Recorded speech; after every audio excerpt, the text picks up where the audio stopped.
તમારું સ્વાગત છે મારા કિચનમાં। સૌપ્રથમ ગણેશ ચતુર્થીની બધાને ખૂબ ખૂબ શુભેચ્છા। તો આજે આપણે ગણેશ ચતુર્થી સ્પેશિયલ ચુરમાના લાડુની રેસીપી બનાવીશું। તો ચાલો બનાવવાનું શરૂ કરીએ। સૌપ્રથમ લાડુ બનાવવા માટે મેં અહીં 2 વાટકી જેટલો ઘઉંનો કરકરો લોટ લીધો છે, જે આપણે ભાખરી બનાવવા માટે વાપરીએ તે જ લીધો છે। માપ માટે કોઈ પણ એક વાટકી સેટ કરી લેવી, તે પરથી જ બધું માપ લેવું।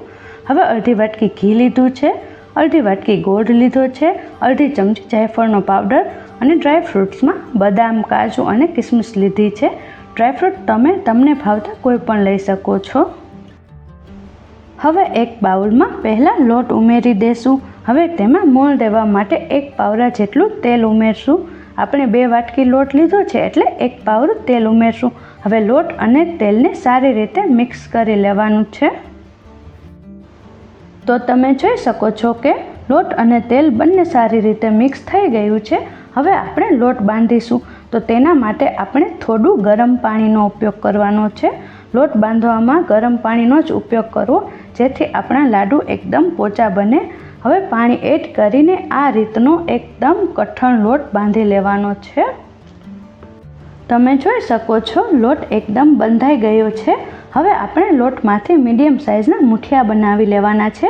મૂઠિયા આ રીતના મીડિયમ સાઇઝના જ બનાવવાના છે, વધારે જાડા નથી બનાવવાના। જો મૂઠિયા વધારે જાડા બનાવશો તો તળવામાં અંદરથી કાચા રહેશે, તેથી મીડિયમ સાઇઝના જ મૂઠિયા રાખવા। તો બધા જ લોટમાંથી મૂઠિયા આ રીતે બનાવીને તૈયાર કરી લેવા। બધા જ લોટના મૂઠિયા બની ગયા છે। હવે આપણે તેને તળી લેશું। તો તેલ સારી રીતે ગરમ થઈ જાય પછી ગેસની ફ્લેમ મીડિયમ કરી મૂઠિયાને તેલની અંદર તળી લેવા। આપણે જ્યાં સુધી થોડા લાઇટ બ્રાઉન કલરના મૂઠિયા ન થાય ત્યાં સુધી તળવાના છે।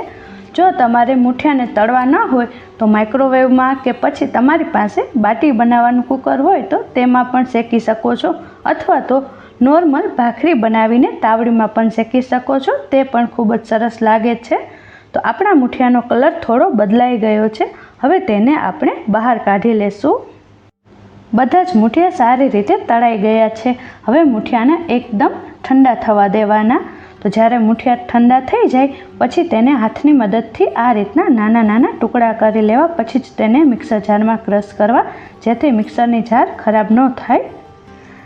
તો મિક્સર જારમાં બધા ટુકડા ઉમેર્યા બાદ આ રીતે ક્રશ કરી લેવાના છે। હવે તેને એક ચાળણીની મદદથી ચાળી લેવાનું છે, જેથી કોઈ પણ મોટો ટુકડો હોય તો તે નીકળી જાય। તો મિક્સર જારમાં ક્રશ કરી ચાળ્યા બાદ આપણે આ રીતનું લાડવાનું મિક્સર બનીને તૈયાર થઈ ગયું છે, તમે જોઈ શકો છો। હવે આપણે આ મિશ્રણની અંદર અડધી ચમચી જેટલો જાયફળનો પાવડર એડ કરીશું। જો જાયફળનો ટેસ્ટ પસંદ ન હોય તો સ્કીપ કરી દેવો। હવે તેની અંદર અડધી વાટકી ગોળ નાખવો। તો મેં અહીં અડધી વાટકી ગોળનો ઉપયોગ કર્યો છે। જો તમને ગળ્યું ઓછું ભાવતું હોય તો તમે ગોળનું પ્રમાણ ઓછું પણ કરી શકો છો કે વધારી પણ શકો છો। અને જો તમને ગોળનો ટેસ્ટ ન ભાવતો હોય તો તમે ખાંડ દળીને તેનો પણ ઉપયોગ કરી શકો છો। ગોળ નાખ્યા પછી આવી રીતે હાથની મદદથી ગોળને સારી રીતે મિશ્રણ હારે મિક્સ કરી લેવાનો છે। તો તમે જોઈ શકો છો કે લોટ મિશ્રણ સાથે સારી રીતે મિક્સ થઈ ગયું છે। હવે આપણે જે ઘી અડધી વાટકી લીધું હતું તેને એક પેનમાં નાખી એકદમ ગરમ કરી આપણે જે મિશ્રણ તૈયાર કર્યું છે તેમાં ઉમેરી દેશું। હવે ચમચાની મદદથી બધી વસ્તુને સારી રીતે મિક્સ કરી દેવાનું છે। હવે તેની અંદર આપણે ડ્રાયફ્રૂટ નાખી દઈશું। ડ્રાયફ્રૂટમાં મેં અહીં બદામ, કાજુ અને કિસમિસનો ઉપયોગ કર્યો છે। તમે તમને ભાવતા કોઈ પણ ડ્રાયફ્રૂટ્સનો ઉપયોગ કરી શકો છો। હવે બધી વસ્તુને સારી રીતે મિક્સ કરી અને તેના આપણે હવે લાડુ બનાવી લેશું। મારી પાસે આ રીતનું લાડુ બનાવવાનું મોલ્ડ છે, તો હું તેમાં બનાવું છું। તમે હાથની મદદથી ગોળ શેપના પણ લાડુ બનાવી શકો છો। તો આપણે જેટલી સામગ્રી લીધી હતી તેની અંદર 6 થી 7 જેટલા લાડુ બનીને તૈયાર થઈ જશે। તમે નાની સાઇઝના પણ લાડુ બનાવી શકો છો। ઘણા લોકો ખસખસનો પણ ઉપયોગ કરતા હોય છે, તમને પસંદ હોય તો તમે પણ કરી શકો છો। તો બધા જ લાડુ આ રીતે બનાવીને તૈયાર કરી લેશું। તૈયાર છે ગણપતિ ભગવાનના મનપસંદ એવા ખૂબ જ સ્વાદિષ્ટ અને મોઢામાં મૂકતા જ ઓગળી જાય તેવા પોચા ચૂરમાના લાડુ।